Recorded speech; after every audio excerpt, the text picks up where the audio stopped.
BC రిజర్వేషన్లు పెంచకుండా ఎన్నికలకు వెళ్తే సహించబోమని బీసీ సంఘం జాతీయ ఉపాధ్యక్షులు గుజ్జా సత్యం తేల్చి చెప్పారు. జనాభా దామాషా ప్రకారం స్థానిక సంస్థల ఎన్నికల్లో రిజర్వేషన్ల సాధనే లక్ష్యంగా కాచిగూడలోని ఓ హోటల్లో బీసీ సంఘం జాతీయ ఉపాధ్యక్షులు గుజ్జా సత్యం ఆధ్వర్యంలో బీసీ మేధావుల సదస్సు కార్యక్రమాన్ని ఘనంగా నిర్వహించారు. ఈ కార్యక్రమానికి ముఖ్య అతిథులుగా రాజ్యసభ సభ్యులు ఆర్ కృష్ణయ్య, మండలి ప్రతిపక్ష నేత Sirikonda Madhusudanachari, AICC OBC general secretary కత్తి వెంకటస్వామి, బీసీ కమిషన్ మాజీ చైర్మన్ వకులాభరణం కృష్ణమోహన్ రావు హాజరయ్యారు.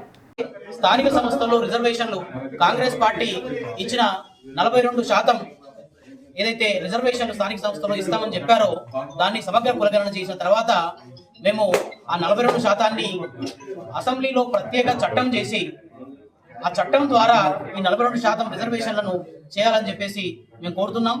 ప్రభుత్వ వర్గాల నుంచి గత 2 రోజులుగా ఫిబ్రవరిలో ఎన్నికలు నిర్వహిస్తామని చెప్పేసి వాళ్ళ దగ్గర నుంచి ప్రకటనలు వస్తున్నాయి. సమగ్ర కులగణన నిర్వహించి ప్రత్యేక అసెంబ్లీలో ప్రత్యేక సమావేశం ద్వారా చట్టం చేసి 42% రిజర్వేషన్లు పెంచకుండా ఎట్టి పరిస్థితుల్లో స్థానిక సంస్థల రిజర్వేషన్లు వెళ్ళడానికి వీల్లేదు. ఒకవేళ అలాంటి దుశ్చర్య గనక ప్రభుత్వం పూనుకుంటే బీసీ సంఘాలంతా కూడా అగ్గి రాజేస్తాయని చెప్పేసి ఈ వేదిక ద్వారా తెలియజేస్తున్నాను.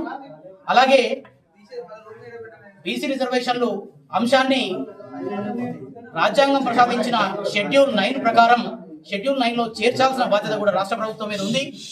మీరు అసెంబ్లీలో చట్టం చేసి ఆ చట్టము నివేదికను అఖిలపక్షాన్ని కూడా మీతో పాటు తీసుకెళ్లి బీసీ మేధావులు నాయకులందరినీ కూడా మీరు ఢిల్లీకి తీసుకెళ్లి కేంద్ర ప్రభుత్వం మీద ఒత్తిడి తీసుకొచ్చి ఎలాగైతే తమిళనాడులో 69% స్థానిక సంస్థల రిజర్వేషన్ని చట్టబద్ధంగా రాజ్యాంగబద్ధంగా షెడ్యూల్ 9లో ఏర్పాటు చేసి షెడ్యూల్ 9లో పొందుపరిచి వాళ్ళకు చట్టబద్ధంగా ఎలా చేశారో ఆల్రెడీ మనకు ఒక రోల్ మోడల్ ఉంది కాబట్టి అలాంటి రోల్ మోడల్ని ఇక్కడ కూడా రూపొందించాలని చెప్పేసి ఈ రాష్ట్ర ప్రభుత్వాన్ని కోరడం జరిగింది.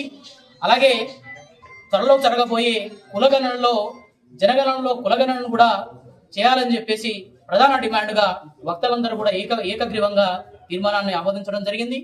ఇప్పుడు నడుస్తున్నదే బీసీ ఉద్యమం. ఈ బీసీ ఉద్యమాన్ని త్వరలో జరగబోయే పల్లెలో గెలుద్దాం, ఢిల్లీని ఏలుదాం అన్న ప్రధాన నిదానంతో మనందరం కూడా వచ్చే స్థానిక సంస్థల ఎన్నికల్లో విజయదుందుకు మోగించి ఎక్కడికక్కడ బీసీలు వార్డు మెంబర్లుగా, సర్పంచులుగా, జడ్పీటీసీలుగా, ఎంపీటీసీలుగా పోటీ చేసి మన సత్తా ఏందో చూపించాల్సిన అవసరం ఉంది. కాబట్టి రాబోయే స్థానిక సంస్థల ఎన్నికల్లో పల్లెల్లో మన చట్టా సాతి అట్నుంచి ఢిల్లీకి వెళ్దామని చెప్పేసి మరొక తీర్మానాన్ని కూడా ఆమోదించడం చేయడం జరిగింది. ఈ సమావేశానికి విచ్చేసిన అన్ని కుల సంఘాలకు, నాయకులకు ప్రత్యేక కృతజ్ఞతలు తెలియజేస్తూ సెలవు తీసుకుంటున్నాను. జై బీసీ, జై జై బీసీ.